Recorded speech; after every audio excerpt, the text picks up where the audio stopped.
Hello world, this is Zan. I'm going to be doing a nation overview on Aerothea. It's a late age nation that's not too often played, but um, I did a game with them some time ago that actually ended up being pretty cool. It was like a triple disciples, so teams of three, and I was Aerothea playing with Man and Gath, and I'll be uploading it soon. A little different than my Abyssian series because it's in the past. But anyways, let's get right into the actual guide itself, or not so much a guide, but an overview on what I think of the units after having used them. So even they're a little different to my Abysia series, where it's like, hey, this is my plan. No, this is I played them. This is what I did. And I kind of want to go through the units first because I feel it's going to be quick. Starting with the Macmos, he is pretty hard garbage. Honestly, the benefit he has is that he's cheap and he's kind of high damage. So later on in the game, maybe you can use a few of these for Siege Chef, because siege strength is a quite a big problem. But I don't quite like them. And I guess yeah, their benefit is that they're cheap and you can recruit inland. In any other case where you can recruit the Thyreophorite, I would get this guy over the Mechamos because they have better stats, even though they have lesser attacks, and they're strategically useful in that they can go underwater with the rest of your armies. The Mechamos cannot. That's about it. If I remember correctly, in expansion, I kind of use a few of these guys as flankers because they have combat speed 10, as opposed to the later units that have like 5, kind of like Abysia, slow. Um, the Erytheian crossbowman is actually full disclosure. I just before making this, I watched Attica's video on Aerothea for the first time, just to kind of see kind of maybe what he has said, and since the video's been out for a while, kind of community conceptions. And one thing he says that's interesting is that this unit is not that good. And at first sight, I thought so too, but there's something funky that goes on with the crossbow. Because yeah, it does a little less damage, and the stats are completely average. But check this out: it's cheap as all heck. Um, it can go underwater with the rest of your armies and shoot underwater. But here's the key thing: that crossbow they've got there, um, even with the short underwater range, it's very short ranged, 25. If I pull up, let's see, Marignon has crossbow. This is 40. But check this out again: 10 precision, 12 because of the crossbow. So they're using 12 precision at range 40 versus Erytheia. I don't even know where they are. There are, last ones. Versus the same 12 precision at range 25. And I say this is very important because you'll see kind of how the strategy plays out when we get to the rest of the units. But this nation does have access to Wind Guide. It does have access to Flaming Arrows. And these guys, with their short range, if you've played a battle where maybe you're fighting just like an immobile god or just one thing that's left, you notice your crossbowmen all kind of rush forward and then shoot it, and it probably will die very, very fast. Or maybe your own thug trying to clear a throne or something. This happens where it gets surrounded by the melee units, and all the crossbowmen just kind of run up to almost melee range and then shoot at point blank, and all of a sudden the damage spikes up. These guys do that all the time. At all times, they are up close shooting. With Wind Guide, I think it takes us up to 17, or I think Wind Guide's 5, it might be 4, so it's 16 or 17, but it's still the same range 25. So overall, this unit is actually pretty deadly when it comes to shooting at other infantry. Obviously, in like ranged versus ranged duels, this guy's gonna get torn apart. They're gonna Swiss cheese him, and it's gonna be bad. But you usually don't want to build crossbowmen to shoot other crossbowmen anyways, so I don't see the time where that happens going like too often. It's more of you're going to build a crossbowman because you want to shoot this heavy infantry guy in the face. And I think this guy actually does that much better than almost any of the other crossbowmen of the late age. I think the Olmish crossbowman's really good, off the top of my head, um, probably. But other than that, I think this guy's actually probably the best crossbowman at shooting infantry while standing behind the infantry line, which is almost always the case that you want your crossbowmen doing. Anyways, moving on. These two units are kind of interesting. They're going to be the bulk of your forces. It's these two little hoplites, or the hoplite and the phalangite. Um, when I first looked at the nation, I thought, okay, I'm always just going to recruit the phalangite because it is faster, has better stats, it is cheaper, it's harder, um, has literally 2/3 of the encumbrance of the other guy. I thought this is all I'm going to recruit. And I think in the game, I start doing that, and I changed my mind very quick. These guys are better. These guys are so much better. The stats don't matter. Trust me when I say this. None of your infantry units are there to kill anything. So therefore, I don't care that his spear does less damage. The fact that he has less defense skill is kind of offset by him having 5 more body armor. And the fact that his encumbrance is high also kind of doesn't matter to me because he's not there to kill anything. I don't care if this guy falls asleep. Um, yeah, they're more expensive, but not too much more expensive. And then here's this, and if that's not enough for you guys to believe me, here's the super super top secret one. It's kind of big, and it's kind of spoilers. Erytheia can't sail. They have to go under the water and then up on the water. They go down and then up. This guy's wearing bronze. He doesn't care. This guy is wearing iron. Made of iron. So if he goes underwater, like it says there on the bottom, it will rust. So this guy's kind of like the Mekamoy, where he is strategically inflexible. And you're playing in the late age, and you're quite literally a fish out of water. All your units are slow. You have no cavalry. It's bad. So you can't sail. You need to be. This nation really needs sailing. It would make it so much better. Until that happens, though, the only units that really you're going to recruit outside of your capital are going to be these Erythean hybrids, or that I believe you should recruit outside your capital. I might be wrong. I'm crazy. Are these Erythean hoplites and the Erythean crossbowmen? Um, I'll get to your sacred in a second. Skip him. Underwater, these tridents you probably will never use, which kind of sucks because all of their stats are great. Their cost is great. Their damage, their like if you can get this on land, I would change my mind. I would say like this guy will kill things with a 17 damage trident at length 3. This guy will kill things with a length 4 trident that has poison. Their stats are so good. Their health is good. They're so good. Like this guy's got 10 hit points. Whoopee, this guy's got 60% more hit points. It's crazy how much better these are. Odds are you're not going to recruit them. And if you do, I guess it depends on who you're fighting. You might probably get these guys because I think they're easier to mass because of the recruitment point portion of it. They're less gold, less recruitment points. They hit kind of hard.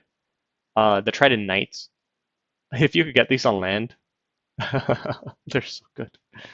All these crazy stats that they have. They hit so hard. They're 22 damage lands, and then the charge bonus, and their combat speed is not 30. Their combat speed is 30 underwater, which mind you, still means they're going to hit you really hard with an underwater charge. But on land, it's less, but it's still really good. Encumbrance 4, Mat move 16. I wish I could use these on land. So it's kind of just a quickie underwater, where you're probably just going to mass these guys if you do need to do something like fight relay. They're the only underwater guys. But I guess you might encounter Atlantis and all that stuff trying to kick you out of your league. But underwater is just usually who has more magic or water elementals, and your mage has got that covered. Don't worry. Okay, so last thing before I go to commanders, I guess, is the sacred, and you have this guy who looks fairly average. He's pretty much the Erythean hoplite, but he has a sword instead. He's sacred. Much better stats, like 14 defense on an infantry is way above average. At least for this nation, it's way above average. Good hit points, and fairly costed. Like 30 across the board is fine. Again, 18 protection is pretty good. They have 1 natural protection for some reason, but whatever. So the main thing is that they're sacred. They do have a natural magic weapon, so you don't need that part of your bless. Sweet, because late age is an age where if you run into Lemuria and you don't have magic weapons, it can get dicey. Anyways, so they're poor amphibians, just like the rest, but once they get underwater, they kind of change shape, and they're normal amphibians. They don't lose stats or anything, so I don't know why that is there like that. It's weird. Um, They move at the speed of smell, 5 combat speed. Underwater, it's like 15 or so, which is kind of good. But on land, yeah, 5 combat speed. Other than that, kind of higher magic resistance for an infantry unit. And the important thing that I've been kind of skirting around is they have Sun All. For almost every single situation you're going to be in, this is just regular All. As the game progresses, there's chances you might sabotage this yourself because it says rain on here, kind of like the last. It says rain will obscure the sun and reduce the moral difficulty by 2. And rain happens when you cast storm, and you can do Thunderstrike Communions. So you might kind of sabotage yourself when you do that. But whatever, this is kind of like a rider to the rest of the unit. Darkness is going to kind of completely turn it off, caves, underwater. It's a bit awkward to use. This guy fights on land. Don't send him underwater. You have things for that. You have underwater crossbows. Use those. I guess I took a defensive bless on them, and I guess I'll get that in my Pretender Design video, because I did actually do the God for my team, which is, I guess, the most important when doing these videos. So I'll get to that back then. But I guess the best thing that I saw about these guys is that they have very high protection, armor-wise, and very low natural protection. So you can kind of bump that. Kind of bump that up. Other than that, they kind of fit in with the rest of the infantry line. Their job is stand in front and don't die. Don't kill things. I don't care if you don't kill a single thing in your entire career. Don't die. That's your job. That's what I think this entire infantry line's job is. Except this guy. Crossbowman kills people. Crossbowman kills people very good. Now, finally, commanders. You have a scout. You're going to have maybe 1 or 2 of these ever, because they're amphibious, which is kind of neat when you're trying to move around. Usually Erytheia might get surrounded by lakes or be coastal. Plot twist, you need to be coastal. You need a coastal star. If they put you on land, you tell the map maker to restart the game. You need to be on the coast. Just saying. You have a basic human commander. Kind of a little bit better than like the indie one, because it's 40 gold for 60 leadership. But again, you have to kind of recruit it out of a fort, which might not always happen. And even then, you want this one. He can go underwater. Again, strategic flexibility. He can go underwater. You need that because you're going to be you're going to be moving in and out of the water a lot as you move to wherever it is you're going. They're fairly good commanders. Like this guy, 80 leadership. Again, high protection, so that he's not going to get sniped. Very good commander. You have a Nomarch. This guy can lead troops. Kind of badly, but he can lead troops. They can collect tax, and collecting taxes is kind of like if your province is completely cut off and you have one of these dudes, you'll collect taxes, which is kind of good. They have a patrol bonus. That's actually kind of good too, and they're a holy 2. I think I use a few of these throughout the game. I mean, for a holy 2, they're good. I like them. It's just like as average as it gets for holy 2. They're strategically mobile because they're amphibious. They have the patrol bonus if you're ever patrolling, tax collector, and they can kind of shuffle your troops around. So as far as holy 2s go, I like this guy. You have your mystic. They're like the Archocephalian ones, but bad. They are good in that you can recruit them inland, and that's about where the good ends. I know, yeah, they're naturally efficient researchers, 90 gold for 10. Trust me when I say this. There's going to be a mage later I'm going to talk about, and then I probably will have to stop myself from talking about. You kind of recruit this guy if you have no choice, pretty much. And even then, you might not want to recruit him to just save more gold to buy more of the other guy. Fair randoms. They can all enter communions. Basic as it gets. Just here's an Archocephalian mystic that's going to do communion things and research. We have a mermage who, odds are, you're never going to recruit this guy. You can recruit him if you need massive amounts of, what's the spell? Frozen Heart. Because they're all water 1 and they sometimes get a random. And the water 2s are good underwater. The water 1 fire 1s are acceptable on land because they're going to do acid stuff. Earth is always a good path to have. And then Astral just jumped in a communion. I don't think I recruited a single one of these Because, I mean, there was a no situation where I just needed an infinite amount of Frozen Heart spammers. So, yeah, take that for what you will. The next one I'm going to skip because it's absurd. And I'm going to actually go to Underwater, because after that, these are like the cat mages, and this is the stupid mage. Cap, you got to try to Noble. If you ever want a thug with this nation, this is your guy. One slot will obviously be like the Amulet of the Fish. So he can go on land, and then he has the rest of the slots to go do whatever a Knight Thug is going to do, because the base stats are kind of good. Like, you could just give this guy a Frostbrand, um, maybe a Barkskin Amulet, because he has got high protection. So some basic stuff, and he should be able to just wallop 6 PD, and he'll go pretty fast. 18 map move's not bad. I don't remember if it changes on land. I don't think I ever got around to doing this. I don't want to spoil my game, but I don't think there's a lot of situations where it's like, oh yeah, I could use some thugs to do some light raiding. Nah, this game was chaos. You're gonna have a Trident Priest that you're never gonna recruit because they're just don't. And you have a Pearl Mage, which these guys are actually kind of important. Um, as usual, ignoring their stats, they all can do water elementals underwater, water power, and other water 3. So kind of like the checkbox of can you survive underwater gets checked right out the gate. They can do a communion to also do water elemental shenanigans. So now it's like communion master, water power, and then just dump out maybe more water elementals than the other guy. They get a random. The air random's kind of crap. The water random just even better at underwater fighting. The astral random makes it easier to do astral spells underwater, which can be useful if that's what you need. The nature random's important. This is your only way into nature. This is it's crazy important how important this guy, this nature one is. Um, you're gonna need him sight search. You'll build him a shambler skin armor and have him sight search as soon as you can. If you have no other ways, you empower him for 30 gems to get N2. If you have no other way, you empower him. And now he has now he can make thistle maces, and that opens up a whole boatload of things because you can make thistle maces to make all your N1s N2. He can hold it himself and build a Moonvine bracelet because he has Astral. I'm almost certain that's N3 S1. I might be wrong. So that gives you now that N3 could be an N4. And I mean, N4 can do whatever he wants. There's other nature mages later that I might not get about just because I'm still bad at editing and I don't know how to go over the national summons very well. But there's one there that's important and relevant to this guy. One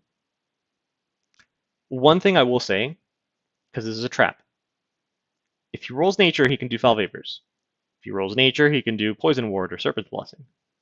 Do not cast those in a communion. Your communions are how you're going to win the game. They are very well balanced. I'm going to talk about them soon. Just before we do that, do not stick a nature random into your communion because you will blow up what would otherwise be a very balanced communion. That's a warning. Very important mage. Oh, right. They can do this. They switch water gems into pearls. Once you have secured your underwater base and you have enough shambler skin armors or whatnot, that's kind of it. You don't need your water gems anymore. But you can have these guys. It's going to cost them a turn, and they'll turn 3 water gems into 3 astral gems for their turn. I do this a good bit because astral gems are much more useful than water gems after the water is secure. So yeah. Anyways, let's go to your cat mage. You have the Prince of the Setting Sun. That is usually this is a badass. Very high mat move. They can lead troops. They have very good base paths. They're holy twos. Good researchers. I mean, they're slow to recruit, but otherwise a good researcher. They have the same sun all. They have this ugly beard over here that means they're insane. So 5% of the time, which it's mathematically it's not often in game. At the worst possible moment, they're going to choose to pick their boogers instead of move wherever you wanted them to. So that's something that's going to plague all of them. Kind of sucks. And yeah, the same sun all as your soldiers. I think it probably has like a higher value or something. But if this guy's in melee, something's wrong. This is going to be the fun part here. It says 3 randoms. No. Usually it's going to be 3 randoms. You're guaranteed 1, but then check this out. Now, Sometimes you get these guys and they have an absurd amount of paths, and sometimes you get someone who rolled Air 1. So his job is just, I don't know, not do anything really, because he can't do anything. He's absurd. They're fantastic. They're so good. They have an event where they will try to kill each other if you have too many. I mean, even if you have a few, they're going to try to kill each other. So it's kind of like a slow to recruit mage that's going to try to kill each other, but otherwise really good. On any other nation, you'd probably recruit a bunch of these guys forever out of your capital. You have the princess, which is also cap only, same cost, same everything, different paths, so they're not guaranteed to join a communion like the other guy is. The randoms are slightly different, of which I remember from Attica's video, give him credit for this, is saying that you can technically get an Earth 3 random. I'm not going to do the math on how the chances of getting it, but I imagine it's quite slim. It's quite slim. Don't count on it. You don't need Earth 3s. You get Earth 1s and Earth 2s by the boatload, and they're all going to be in a communion. All right, and now, where most, I guess, the rest of the video is going to be on this diciples. All right, sorry about that. Pause the video for a second. All right, so this guy. I'll just start in that he is not slow to recruit. Just like, these guys are slow to recruit. And these guys are 15 research, expecting that you get 3 randoms, mind you. So the expectation that you get 3 randoms out of this hodgepodge, he's going to be at 15 research. And he's slow to recruit. These guys are 15 research with the expectation you roll 2. I'll get this random soon. And they're not slow to recruit. My bad if I said otherwise just now. 1 per turn. Forever. 1 per turn. Forever. Every castle. Whatever can recruit this is going to recruit this. 1 per turn. Forever. Trust me. They cost 180 gold, which is, I guess it's on the expensive end, but that's fine. Trust me when I say that's fine, because these guys are your everything. Their backs hurt on how hard they have to carry this nation, because they are really good researchers that are sacred, so even though they're 180 gold, their upkeep is kind of low. They're very good researchers. They can all join communions. At the bare minimum, do some sort of either astral or fire communions, depending on what your situation calls for. And then they have randoms. I guess the important randoms would be astral 2s. Astral 2s are important. Air 2s are important. Earth 2 are important. The water ones are okay. The fire ones are okay. I think so. The 15 research is expectation that you get 2 of these paths. Alternatively, you can get 1 in everything, and then you'll have like 19 research base. It's just, you're going to have these guys all in communions. And the best way for them to communion is just to do astral magic, because now that communion will be balanced. Everyone will have the same paths if they're all casting astral spells. You're still going to need some earth buff for your troops. Legions of Steel on your plate armored guys, kind of good. Strength of Giants, I mean, yes, that's something you cast on your infantry, but early on I said your infantry doesn't kill things. These guys kill things. They either do fireballs, lightning strikes, cold things, falling frost, or whatever, earth, or astral, just enslave mine, soul slay, whatever it is. Or just, hey, they can literally summon all the elements.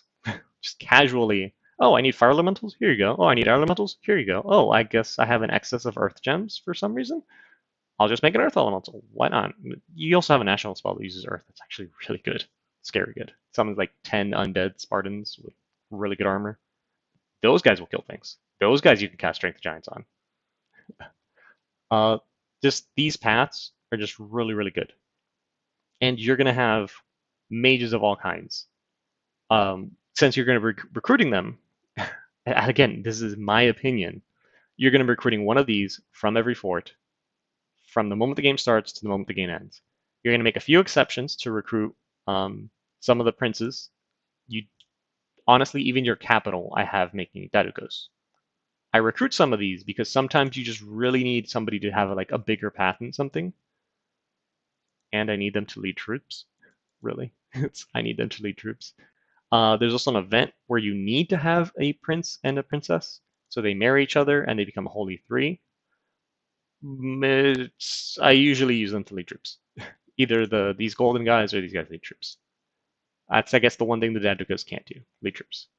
Um, the Astral 2 ones with a hat can teleport. The Air 2 ones can cloud trapeze. It's just, the things they can do is a lot. And when you put them in a communion, they will just demolish whatever's in front of them. If you give them a front line, of which that's what these plate hoplites are for. So coming together, how your battlefield, or how my battlefields typically looked, is I have a wall of plate armored dudes taking the brunt of whatever's coming at me. Very closely behind them, I have these crossbowmen that have been buffed with wind guide because I have air magic, buffed with flaming arrows because I have fire magic, shooting in. And then behind all that, I have these idiots either doing astral magic against like elite armies, doing fire magic against chaffy armies, doing thunderstrike when I really want people to die, or air elementals. They can buff that infantry line with legions of steel to give them even more armor, because yeah, that's what they need. Normally water spells I reserve to use. I like doing like quickness with them. Don't quicken your encumbrance 9 guys. Don't do that. It's more that water end is more, I guess, to use either Falling Frost if you're in a situation where you can, or kind of like the acid spells, the fire water paths. Uh, really, as long as these guys are casting spells, it's hard to do wrong with them. This is your big sword to the hoplite shield that you have. Um, the only warning I can give is because obviously when you have communion masters and they have an earth path, you're gonna cast summon earth power. I'm just gonna warn you when you're doing that, they love casting gifts of heaven. These falling rocks don't care that your hoplite has 21 or 22 protection after he got buffed.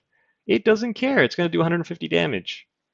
So I will warn you that the Daedricos love casting that spell.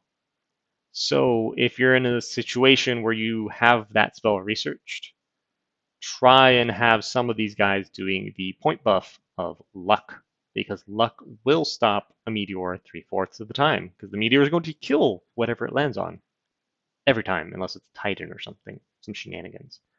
For regular units, they will die, so they will trigger luck, and they have a 3/4 chance of surviving, a meteor.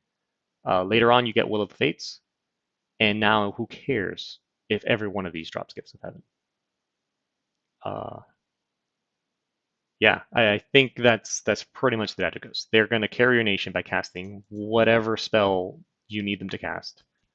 Um, the big flaw, and I know Atticus talked about this a lot, of this nation is they have it's difficult for them to get into sorcery. And maybe if I had watched his video, I would know about the thing to get the troll shaman so you can get into death, and the Lamia queens so you can get into blood. I just kind of settled on high astral and then high nature, or I didn't even go high nature. Too high nature. I just went kind of, I gave this guy a thistle mace, and I made more thistle maces, and then I just kind of protected myself in case foul vapors was coming, or maybe I did foul vapors of my own. I can't really remember every fight I had, but I remember that's kind of the thing. So it's very difficult if you don't have a pretender, or if you didn't know about Troshims like I didn't, to get into death. It's very difficult. I think I had a lot of death gems and just nothing to do anything with. Blood, I mean, you can do the scout thing where you scout the blood hunt. You have your no marks. You have one of these guys patrol because they're really good at it and they're sacred, so their upkeep while doing it isn't too crazy. But it's just honestly, it's kind of rough. Overall, this is kind of like when you think a magical human nation. I know they're mermen, but whatever. I think this is kind of like the stereotypical picture of what you could expect is a staunch line of spears in the front with their plate armor, hoplite doing things to not die, backed up by crossbows, and behind the crossbows you have these mages doing mage things, slinging fireballs, thunder strikes, whatever crazy it is. Um, that would make them, I guess, the most generic basic human nation, but it would do it. And now on top of that, they go underwater. They don't do it well because they don't sail. Swear this nation needs to be able to sail. And as I go through my turns in the series coming up, you will see me complain and rail and show you guys examples of why they need to sail or why sailing would be such a buff to them that I bet you that they could give this nation sailing, and I'd be the only idiot to use it. So, with that said, that'll be my guide, or I guess my overview for LA Erythea after I played a game with them, and kind of, everything I said I would do might have gone wrong with Abysia, but this is kind of like this is how it went down. This is what I did that brought me good amounts of success. So, with that, I'll see you next time.